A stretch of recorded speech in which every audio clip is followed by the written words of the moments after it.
나는 늘 내 결혼 생활이 남들보다 조금은 특별하다고 생각해왔다. 주변에서는 우리 부부를 두고 늘 너희는 정말 모범 부부야 라며 칭찬을 아끼지 않았다.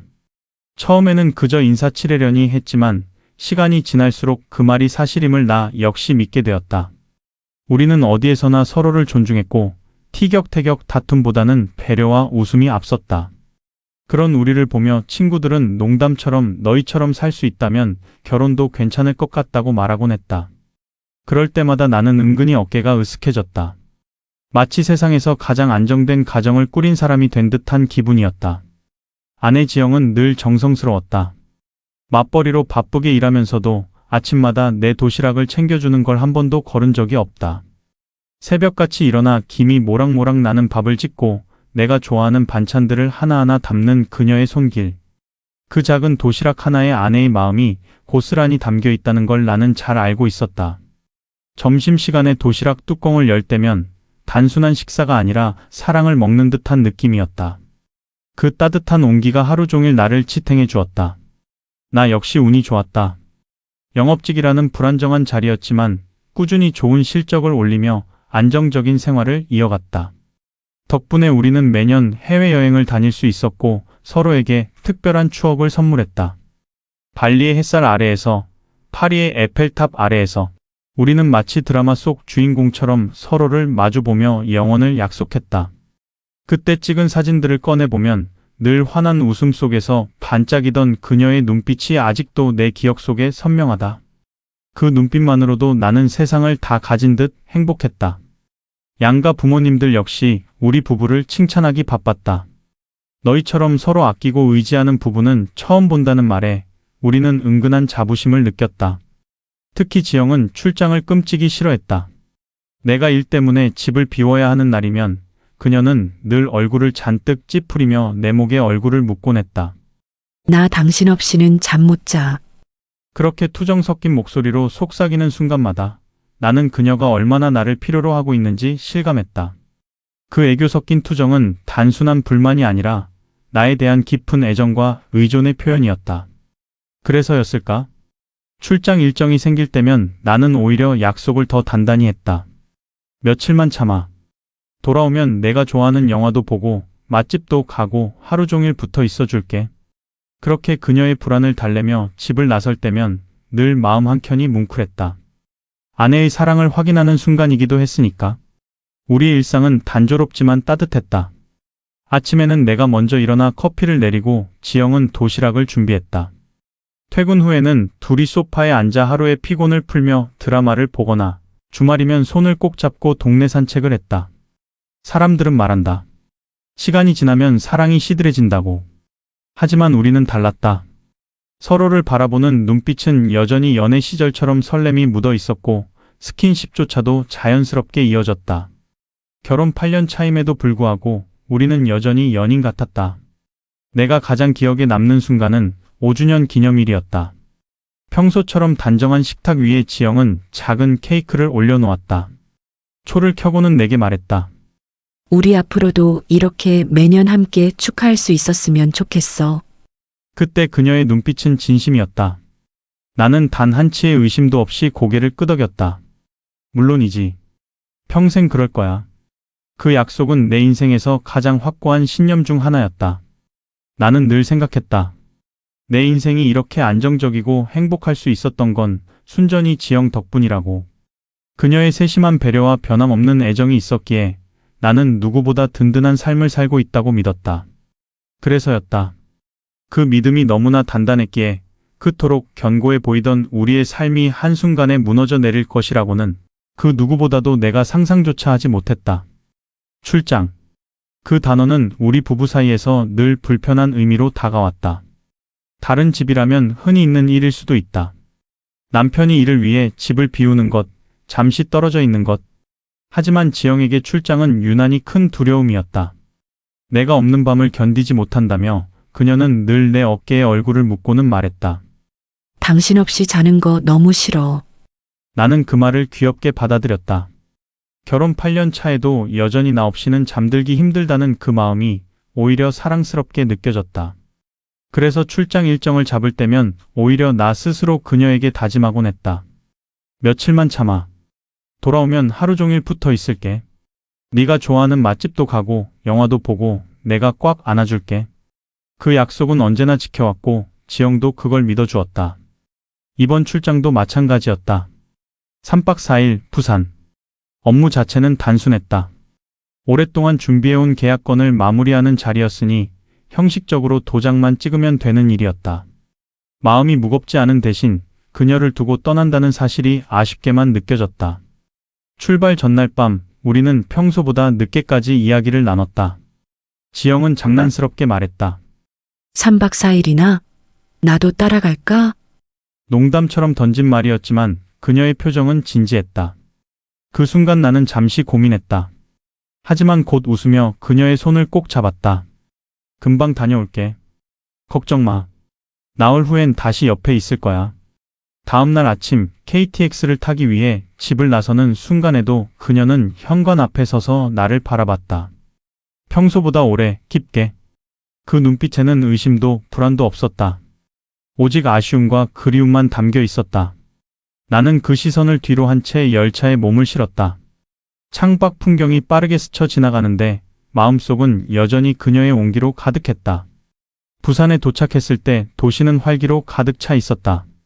바닷바람에 섞인 짭조름한 공기, 늘어선 고층 빌딩, 그리고 관광객들로 붐비는 거리. 모든 것이 낯설면서도 활기찼다. 나는 업무가 순조롭게 풀릴 거라는 확신에 자신감이 생겼다. 실제로 첫날 미팅은 예상보다 훨씬 빨리 끝났다. 거래처와의 협상은 이미 대부분 마무리된 상태였고 나는 단지 마지막 확인만 하면 되는 위치였다. 업무가 수월하게 풀린 덕분에 마음 한편으로는 지영이 생각났다. 이럴 때 옆에 같이 있었으면 얼마나 좋았을까. 바닷가 근처의 호텔에 짐을 풀면서도 나는 자연스럽게 휴대폰을 꺼내 그녀에게 전화를 걸었다. 통화 연결음이 울리는 사이 방 창문 너머로 보이는 해운대의 풍경이 눈에 들어왔다. 햇살이 바다 위에 반짝이며 춤추는 모습은 사진으로 남기고 싶은 풍경이었다. 나는 카메라를 들어 바다를 찍고는 오늘 하루 잘 마쳤다는 메시지와 함께 그녀에게 보냈다. 잠시 후 도착한 답장은 짧았지만 따뜻했다. 고생했어. 밥 잘 챙겨 먹고 일찍 자. 늘 그렇듯 단순한 문장이었지만 그 안에 담긴 마음은 충분히 전해졌다. 나는 그 메시지를 읽으며 미소를 지었다. 저녁에는 거래처 팀원들과 함께 해운대 근처의 뷔페 레스토랑에서 식사를 하게 되었다. 부산 바다의 야경이 보이는 자리, 밝고 화기애애한 분위기.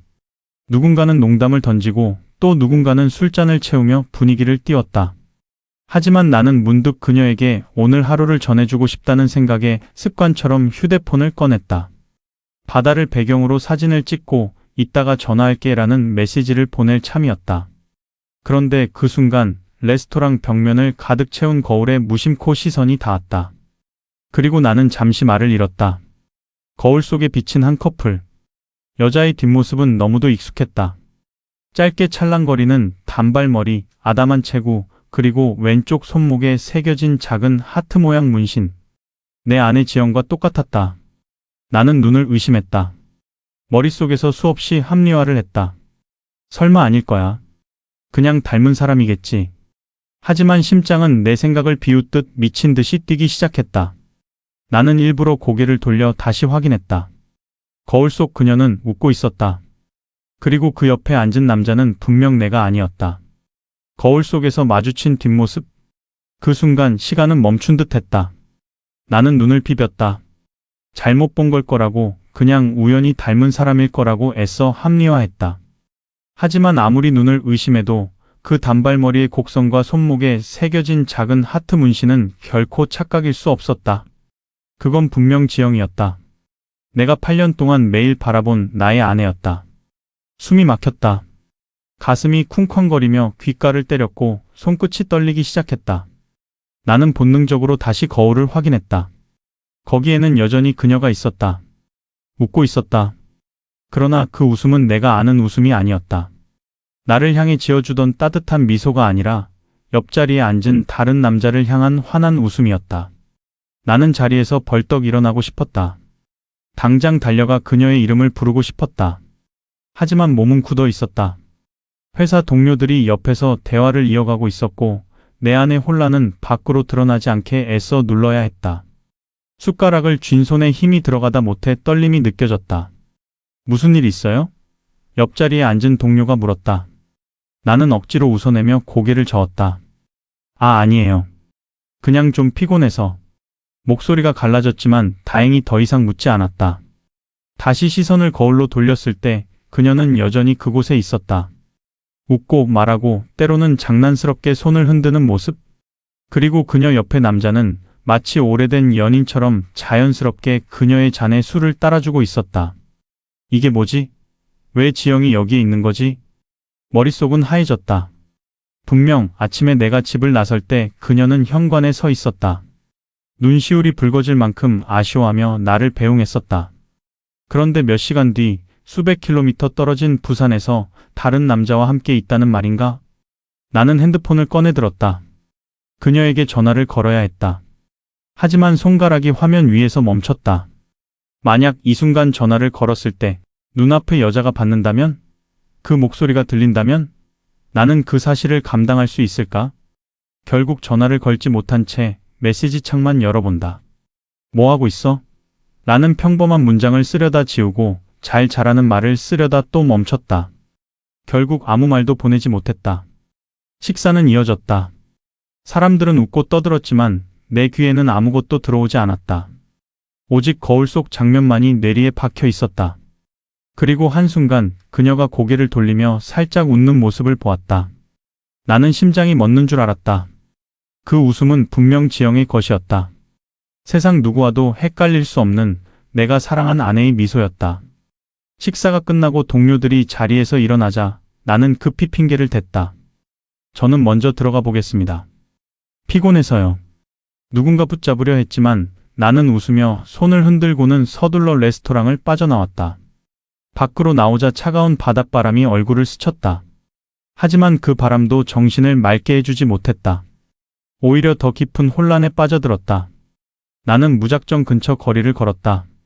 네온 사인이 번쩍이고 사람들의 웃음소리가 들려왔지만 모든 것이 멀리서 울리는 잡음처럼만 느껴졌다.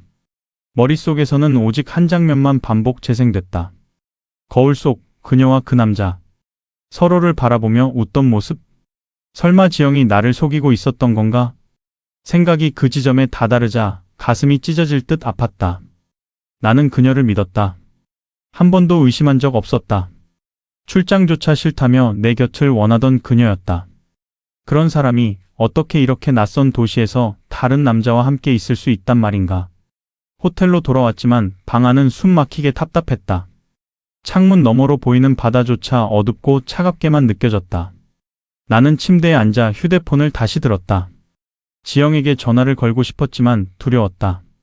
만약 그녀가 지금 그 남자와 함께라면? 그 순간 전화를 받지 않는다면? 나는 결국 전화를 걸지 못했다. 대신 사진첩을 열었다.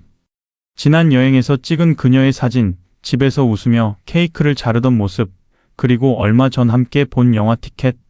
모든 장면이 따뜻하고 평화로웠다. 그런데 지금 내 눈앞에서 무너지고 있었다. 밤새 뒤척였다. 눈을 감으면 거울 속 장면이 떠올랐고 눈을 뜨면 지영의 목소리가 귓가에 맴돌았다. 당신 없는 밤은 싫어. 그 말이 이제는 잔혹한 농담처럼 들렸다. 그리고 나는 다짐했다. 내일 다시 확인하리라. 오늘 본 것이 진실인지 단순한 착각인지 분명히 밝혀내야 했다. 그래야만 숨을 쉴 수 있을 것 같았다. 밤새도록 잠을 이루지 못했다. 머리맡에 놓인 휴대폰이 몇 번이고 나를 부르고 있었다. 전화를 걸까 말까? 이대로 모른 척 넘어가야 할까? 아니면 지금이라도 따져야 할까? 수십 번 고민했지만 결국 아무것도 하지 못한 채 날이 밝아왔다. 새벽 5시. 창문 밖으로 희미한 햇살이 바다 위로 번져가고 있었다. 그 빛을 바라보며 나는 스스로를 다독였다. 어쩌면 내가 잘못 본 걸지도 몰라. 닮은 사람일 뿐일 수도 있어. 그렇게 생각하려 애썼지만 가슴 깊은 곳에서 피어오르는 불안은 사라지지 않았다. 결국 아침 7시가 되자 나는 휴대폰을 집어들었다. 손끝이 떨렸다. 평소 같으면 부담 없이 걸던 번호인데 오늘은 마치 두려운 심판을 받으러 가는 듯 했다. 신호음이 2번 울리고 지영의 목소리가 들려왔다. 여보, 낯설었다. 분명 내 아내의 목소리였지만 어딘가 차갑고 멀게 느껴졌다. 평소라면 반가움이 가득 묻어났을 인사였는데 지금은 기계적으로 뱉어낸 듯 건조했다. 지영아, 잘 잤어? 내 목소리도 떨리고 있었다. 하지만 애써 평범한 남편처럼 물었다. 응. 그냥 그랬어. 짧은 대답. 보통이라면 밤새 못 잤다느니, 당신 언제 오느냐느니 이런저런 이야기가 쏟아졌을 텐데 오늘의 지영은 지나치게 담담했다. 나는 억지로 웃으며 말을 이어갔다. 오늘 일정은 어때? 나도 아침에 잠깐 미팅 있고 점심쯤엔 좀 한가할 것 같아. 잠시 정적이 흘렀다. 그리고 그녀의 목소리가 들려왔다. 그래. 일 잘 보고 와. 이상했다. 평소라면 밥은 꼭 챙겨 먹어야 해라든가 힘들지 않게 조심해라는 말이 먼저였을 텐데 그녀의 말은 짧았고 감정이 담겨 있지 않았다. 나는 목구멍이 바짝 마르는 걸 느꼈다. 조심스레 한마디 더 덧붙였다. 나 어제 바닷가 근처에서 너 닮은 사람 봤어. 깜짝 놀랐네. 혹시 부산에 온 건 아니지? 순간 수화기 너머에서 공기가 멎는 듯한 정적이 흘렀다. 단 몇 초였지만 내게는 몇 분처럼 길게 느껴졌다. 그리고 그녀가 작게 웃으며 말했다. 무슨 소리야? 내가 왜 거길 가? 그냥 착각했겠지. 그 웃음, 그 목소리. 분명 평소와 다르지 않았다. 그런데도 나는 전혀 안심할 수 없었다. 오히려 그 작은 망설임이 억지로 지어낸 웃음이 내 가슴 속 불안을 더 크게 키웠다. 통화를 마치고 휴대폰을 내려놓았지만 마음은 더욱 무거워졌다. 혹시 내가 본 게 진짜였는데 그녀가 지금 숨기고 있는 건 아닐까? 그 생각이 머릿속을 떠나지 않았다. 나는 무의식적으로 그녀의 SNS를 열었다. 평소라면 자잘한 일상 사진이나 집안 풍경을 올려두곤 했는데 최근에는 아무런 게시물이 없었다. 어제 하루 동안 그녀가 뭘 했는지 나는 알 길이 없었다. 업무를 위해 회의실에 앉아 있었지만 귀에는 아무런 말도 들어오지 않았다. 동료들이 무슨 이야기를 나누는지 알 수도 없었고 서류의 글자는 눈에 들어오지 않았다. 머릿속은 오직 지영의 목소리, 그 짧은 대답들만이 메아리 치고 있었다. 응. 그냥 그랬어. 그래. 일 잘 보고 와. 무슨 소리야? 내가 왜 거길 가? 그 모든 말이 평범한 듯 들리면서도 동시에 낯설게 느껴졌다. 작은 차이가 이렇게 사람의 마음을 흔들 수 있다는 걸 나는 처음 알았다. 점심 무렵 나는 다시 전화를 걸까 망설였다. 하지만 이미 아침 통화에서 느낀 그 이질감이 두려웠다. 또다시 같은 반응을 듣게 된다면 나는 더 이상 버틸 수 없을 것 같았다. 대신 그녀에게 메시지를 보냈다. 밥은 먹었어? 잠시 후 답장이 왔다. 응. 딱 한 글자. 평소라면 사진까지 보내주며 당신은 뭐 먹었어? 하고 물어봤을 지영이었다. 하지만 이번엔 그 흔한 물음조차 없었다. 나는 휴대폰을 쥔 채 한참 동안 가만히 앉아 있었다. 이 한 글자가 내 마음속 불안을 증명하는 듯 느껴졌다. 그날 하루 종일 나는 어떤 일에도 집중할 수 없었다. 계약 서류에 사인하는 순간에도 고객과 악수하는 순간에도 머릿속에서는 계속 같은 장면이 반복됐다. 거울 속 뒷모습, 그리고 아침의 차가운 목소리. 밤이 되자 나는 또다시 휴대폰을 들었다. 전화를 걸고 싶었다. 하지만 이번에도 손가락은 발신 버튼 위에서 망설였다. 두려웠다. 어쩌면 이제 그녀의 목소리는 다시는 예전 같지 않을지도 모른다는 생각이 들었기 때문이다.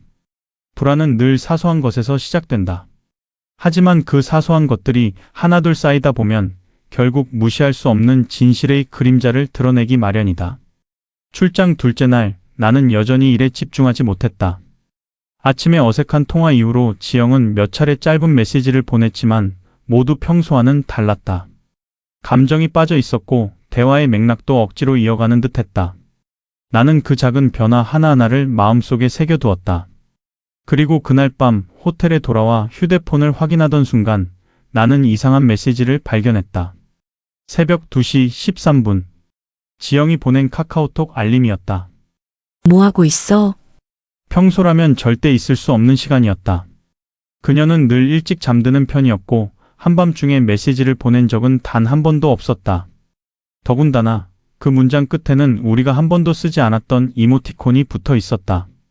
귀여운 캐릭터가 윙크하며 손가락 하트를 내미는 모양. 나는 휴대폰을 한참 동안 들여다봤다.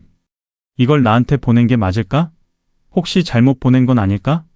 하지만 상대방 목록을 확인해도 분명 내 이름이 맞았다. 지영이 나에게 보낸 것이었다. 답장을 하려다 멈췄다. 그때가 이미 새벽이었고 혹시 대답을 하면 그녀가 무슨 핑계를 댈지 듣게 될까 두려웠다. 그래서 그대로 두었다. 그러나 그 메시지는 밤새도록 내 머릿속을 맴돌았다. 다음 날 아침 출근길에 회사에서 우연히 본 CCTV 화면이 나를 더 혼란스럽게 만들었다. 호텔 로비에서 체크아웃하는 투숙객들을 관리하던 직원이 서류를 확인하는 사이 모니터에 스쳐 지나간 한 장면. 짧은 단발머리 여자가 로비를 빠져나가고 있었고 그녀의 곁에는 낯선 남자가 나란히 걷고 있었다. 그 여자의 옆모습, 그 손목에 보이는 작은 무늬. 순간 나는 숨이 막히는 듯 했다. 또 지영인가?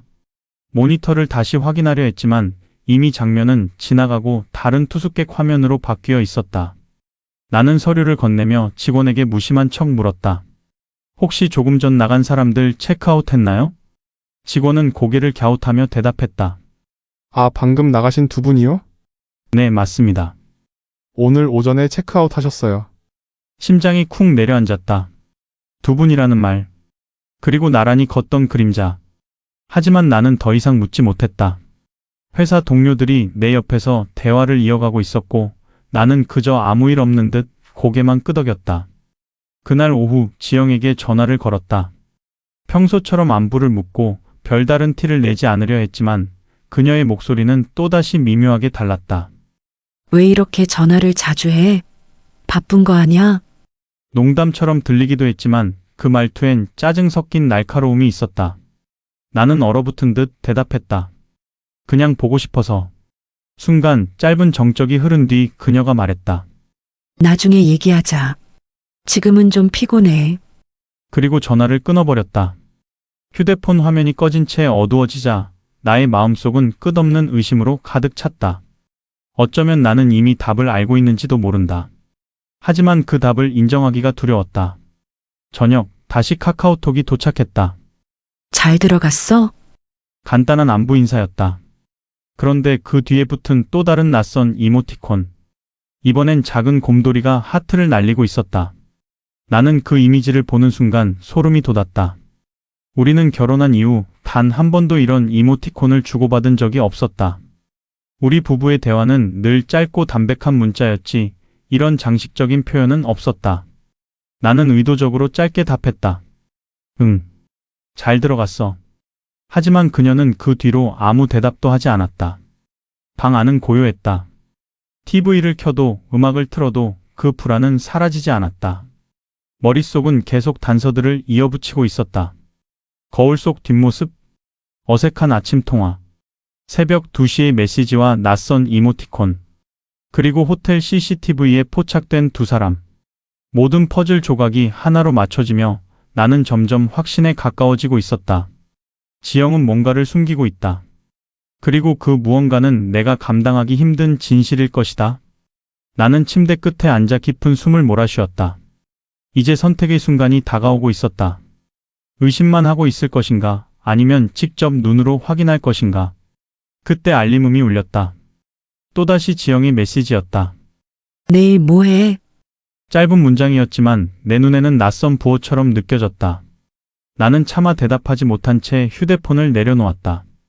불안은 이제 단순한 감정이 아니었다. 그것은 이미 현실이 되어 나를 옥죄고 있었다.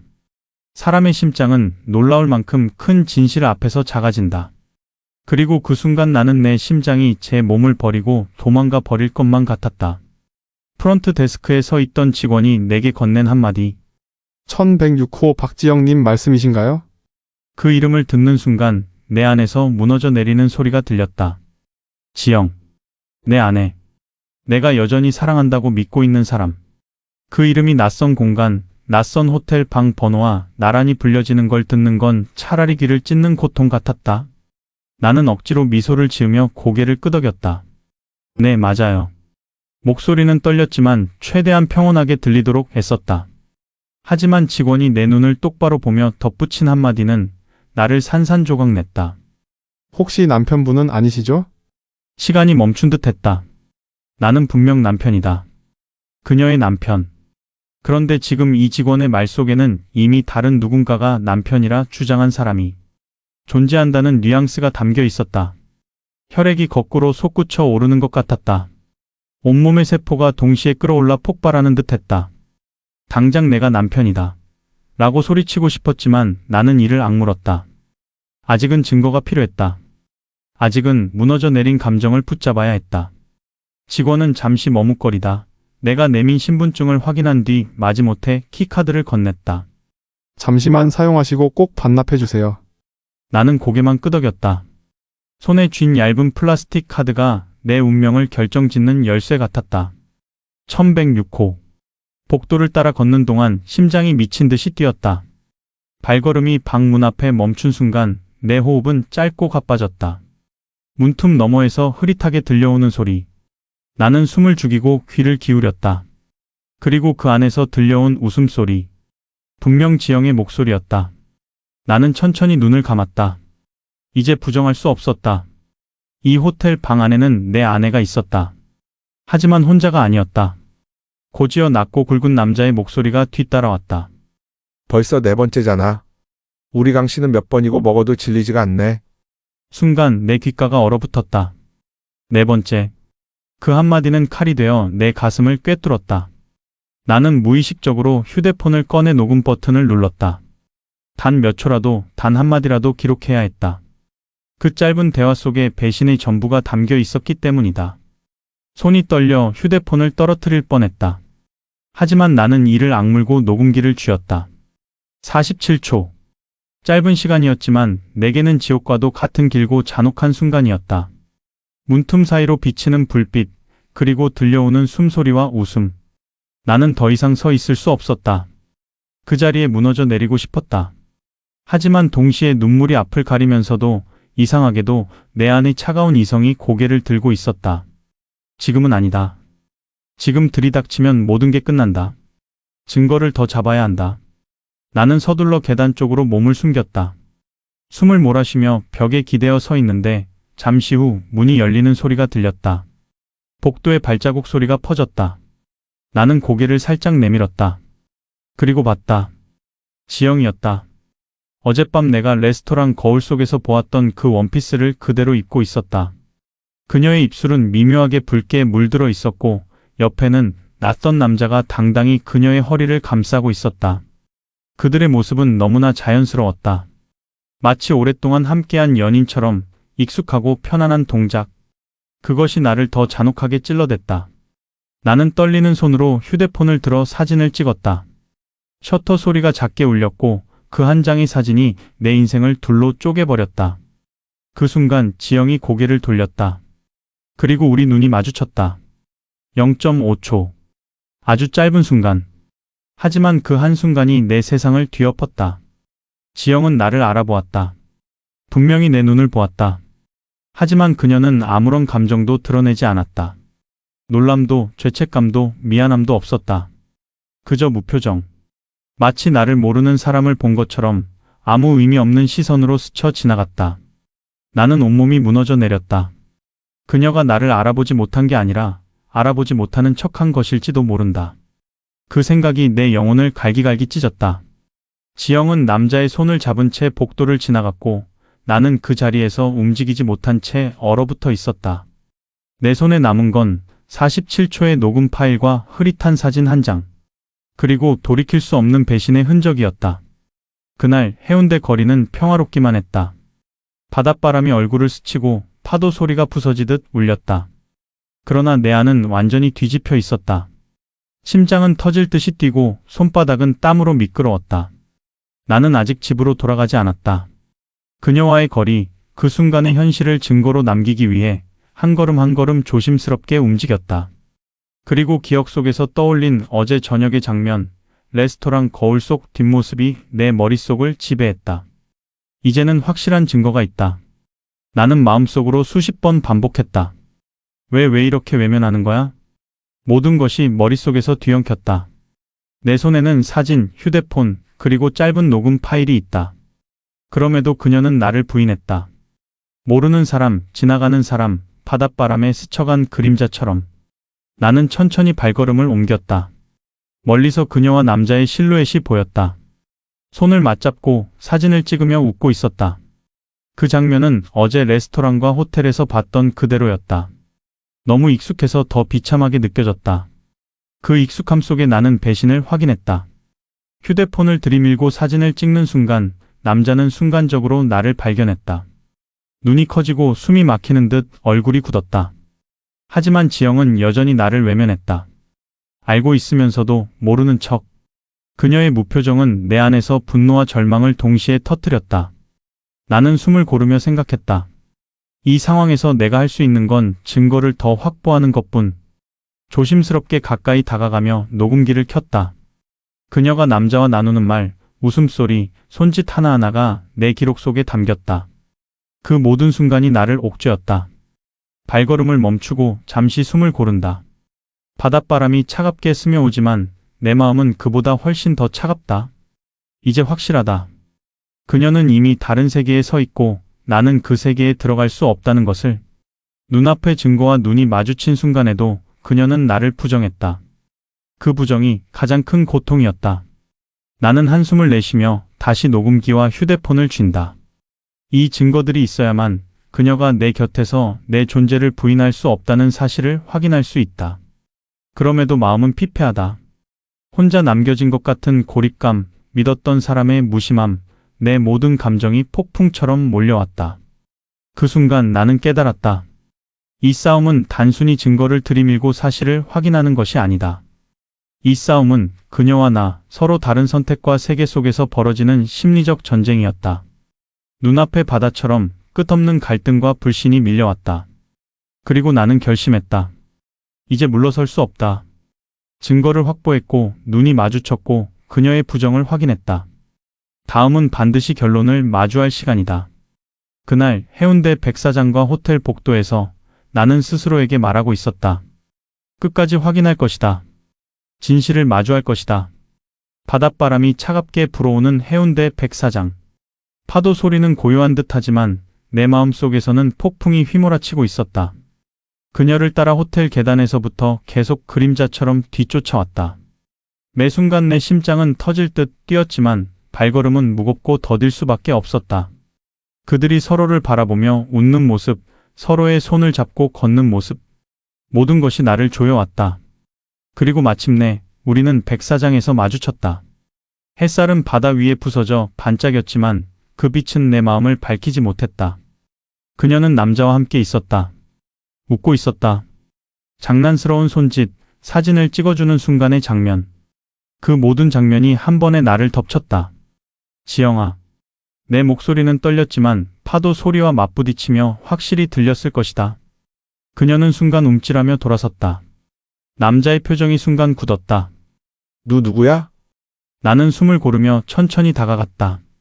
아는 분이 아니라 남편이다. 그 말이 떨어지자 남자의 얼굴은 창백하게 질렸다. 순간 그는 내 존재가 현실이라는 사실을 받아들이지 못하는 듯 눈을 크게 뜨고 뒤로 물러섰다. 나는 그저 지영을 바라보았다. 그녀는 눈을 떨구고 입술은 떨고 있었다. 파도 소리가 유난히 크게 들렸다. 바람에 날리는 머리카락, 햇빛에 반짝이는 눈물. 그 장면이 나를 더욱 깊은 절망으로 몰아넣었다. 나는 천천히 휴대폰을 꺼내 사진과 녹음 파일을 그녀 앞에 보여주었다. 남자가 있었지만 내 시선은 오직 지영에게 향했다. 이게 뭘 의미하는지 알지? 그녀는 눈물을 참지 못하고 흐느끼며 고개를 떨구었다. 그리고 단 한마디 아주 짧지만 강렬한 단어를 남겼다. 미안해, 그냥 답답해서. 그 한마디가 내 심장을 갈기갈기 찢었다. 답답해서? 8년이라는 시간, 믿음과 사랑으로 쌓아 올린 모든 순간들이 단순한 답답함 때문에 허물어질 수 있다는 말인가? 나는 숨을 고르며 바다를 바라봤다. 수평선 너머로 끝없이 펼쳐진 파도처럼 내 마음도 끝이 없는 고통 속에 떠 있었다. 남자의 발걸음이 점점 멀어지며 파도 소리 속으로 사라졌다. 지영과 단 둘만 남았다. 나는 한참을 그녀를 바라보았다. 말없이 서 있는 그녀, 눈물에 젖은 얼굴, 떨리는 손. 말하고 싶었다. 왜? 하지만 내 목구멍은 막혀 아무 말도 나오지 않았다. 바람이 차갑게 스며드는 가운데 나는 천천히 말했다. 집으로 가자. 왜 그랬는지 말해. 그녀는 고개를 숙이고 한동안 말이 없었다. 마침내 겨우 내뱉은 말은 단 하나였다. 미안해. 그냥 답답해서. 나는 아무 말도 하지 않았다. 그 단 한마디로 8년의 신뢰가 무너진 것이다. 답답해서? 그렇게 간단히 설명할 수 있는 일이 아니라는 걸 그녀도 알았을 것이다. 그날 밤 우리는 각방을 썼다. 침묵 속에서 바닷바람만이 창문을 두드렸고 파도 소리가 모든 공간을 채웠다. 말이 필요 없었다. 말로는 아무것도 바꿀 수 없었다. 나는 침대 끝에 앉아 천장을 바라보며 스스로에게 묻고 있었다. 왜 이렇게 됐을까? 왜 사랑했던 사람이 이렇게 내 곁에서 멀어졌을까? 그녀의 작은 한마디가 내 세상을 송두리째 뒤흔들었다. 그리고 나는 깨달았다. 사랑만으로는, 믿음만으로는 인간의 선택을 바꿀 수 없다는 사실을. 그날 밤 해운대의 파도는 여전히 끊임없이 몰려왔고 내 마음속 파도도 그만큼 거세게 출렁였다. 나는 알았다. 앞으로 우리가 걸어야 할 길이 얼마나 험난할지. 그리고 그 길은 이미 끝나지 않은 싸움이라는 사실도. 집에 도착했을 때 문을 열고 들어선 순간 느껴진 공기는 낯설게 차가웠다. 바깥의 해운대 파도 소리도 호텔 복도의 긴장감도 이제는 없었다. 대신 남은 건 무거운 정적과 공기 속에 배어있는 긴장감뿐이었다. 현관문을 닫는 순간 서로를 마주볼 용기도 말을 꺼낼 용기도 없었다. 말없이 신발을 벗고 각자 짐을 정리하는 사이 내 마음은 끝없이 깊은 절망 속으로 가라앉았다. 그녀는 조심스레 나를 살피듯 바라보지만 눈빛 속에는 무언가 숨기고 있는 긴장감이 있었다. 나는 침묵 속에서 가만히 그 얼굴을 바라보며 숨을 고르기만 했다. 거실로 들어가 소파에 앉았다. 불은 켜지지 않았고 방 안은 은은한 달빛과 가로등 불빛이 어슴풀에 비칠 뿐이었다. 지영은 주방 쪽에서 멀리 떨어져 서 있었다. 말을 꺼낼 수 없었다. 혹은 말할 필요가 없다는 생각이 들었다. 나는 조용히 서랍을 열었다. 손을 떨며 꺼낸 것은 이혼 합의서 초안이었다. 종이 위에 적힌 글자들은 차갑고 명확했다.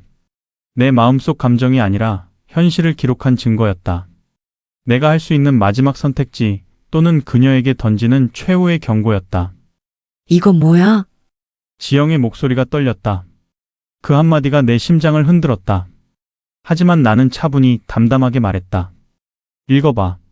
우리가 이렇게 서로를 바라볼 수 없다면 더 이상 미루지 말자. 그녀는 손을 떨며 종이를 받아들었다.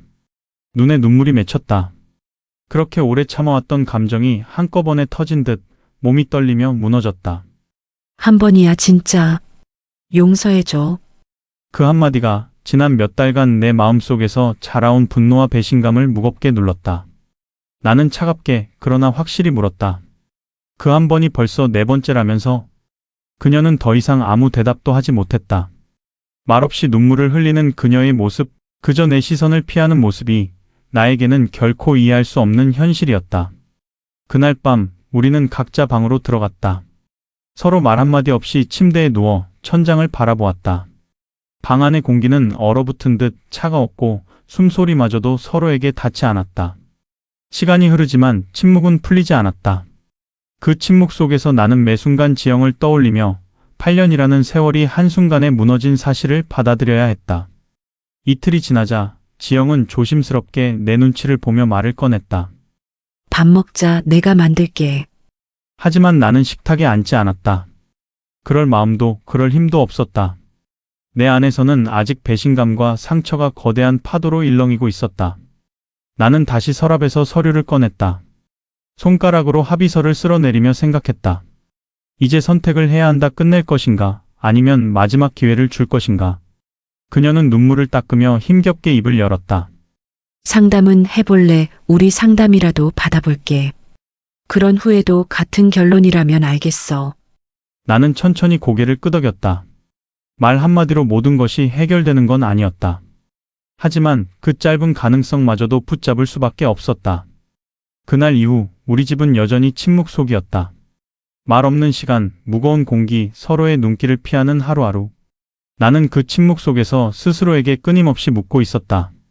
정말 다시 시작할 수 있을까? 믿음을 회복할 수 있을까?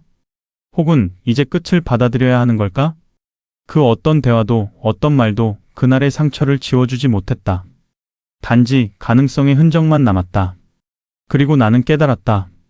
결정은 아직 끝나지 않았고 선택은 앞으로도 매 순간 우리를 시험할 것이라는 사실을. 집안은 여전히 조용했고 우리는 서로 다른 방에서 밤을 지새웠다.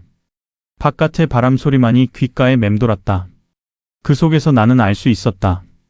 오늘의 침묵이 내일의 선택을 준비하는 시간이라는 것을. 8년이라는 시간. 그 긴 세월 동안 쌓아 올린 믿음과 사랑, 함께 나눈 추억과 희망.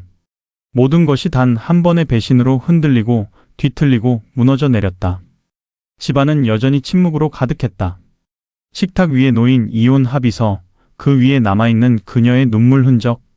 잠시 후 상담이라는 마지막 가능성을 붙잡고 고개를 끄덕인 그녀의 모습. 그 모든 장면이 내 머릿속에서 겹쳐졌다. 파도처럼 출렁이는 감정 속에서 나는 여전히 답을 찾지 못하고 있었다. 나는 거실 소파에 앉아 한참 동안 멍하니 창밖을 바라보았다.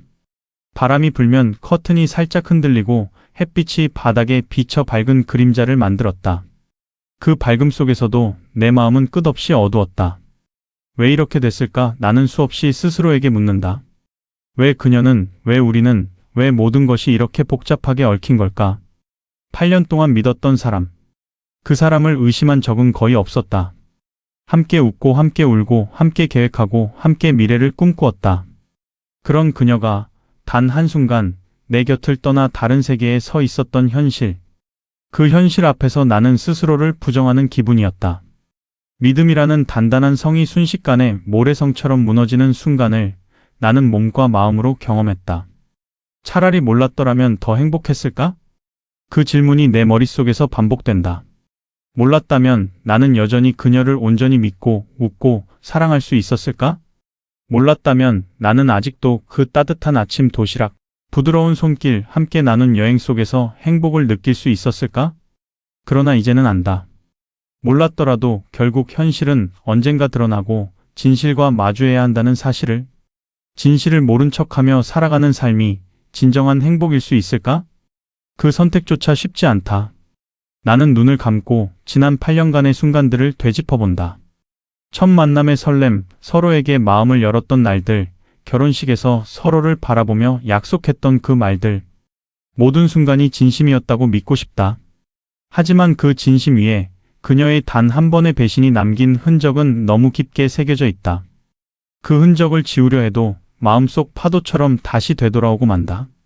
이혼이라는 선택. 단호하고 명확하지만 동시에 모든 것을 끝내는 길. 상담이라는 선택. 끝까지 붙잡아 볼 수 있지만 그 과정 속에서 또다시 상처받을 가능성은 여전히 남아있다. 양쪽 모두 두려움과 고통이 뒤따른다. 그러나 나는 이제 선택해야만 한다. 이 선택이 나 자신을 구원할 수도 혹은 더 깊은 상처로 몰아넣을 수도 있다는 것을 알고 있다. 나는 다시 창밖을 바라본다. 바닷바람이 스며들고 햇빛은 여전히 부서지듯 방 안으로 들어온다. 그 빛 속에서 나는 그녀와 나, 그리고 우리 사이에 남은 공백을 본다. 그 공백 속에서 끝내 결정해야 하는 순간이 다가오고 있음을 느낀다. 심장이 여전히 쿵쿵 뛰고 숨이 가쁘지만 마음속 한쪽에서는 서서히 결심이 생긴다. 진실을 마주하고 내가 선택해야 한다. 그 선택이 어떤 결말을 만들든 이제는 피할 수 없다. 피할 수 없는 현실 속에서 나는 나 자신과 그리고 그녀와 마주해야 한다. 그리고 마지막으로 마음속으로 중얼거린다. 차라리 몰랐더라면 더 행복했을까? 그 질문에 대한 답은 아직 알 수 없다. 그러나 그 질문이 남긴 여운과 상처 속에서 나는 앞으로의 길을 다시 한번 생각하게 된다. 8년의 믿음, 단 한 번의 배신, 그리고 남은 선택. 그 끝에 어떤 미래가 기다릴지 지금으로서는 아무도 알 수 없다. 하지만 나는 알고 있다. 이제부터 시작될 진짜 싸움은 바로 내 마음속에서 벌어지고 있다는 것을. 오늘 이야기는 여기까지입니다. 영상이 즐거우셨다면 구독과 좋아요 부탁드립니다. 구독과 좋아요는 제가 영상을 만드는데 가장 큰 힘이 됩니다. 다음 영상도 더욱더 재미있는 이야기로 찾아오겠습니다. 감사합니다.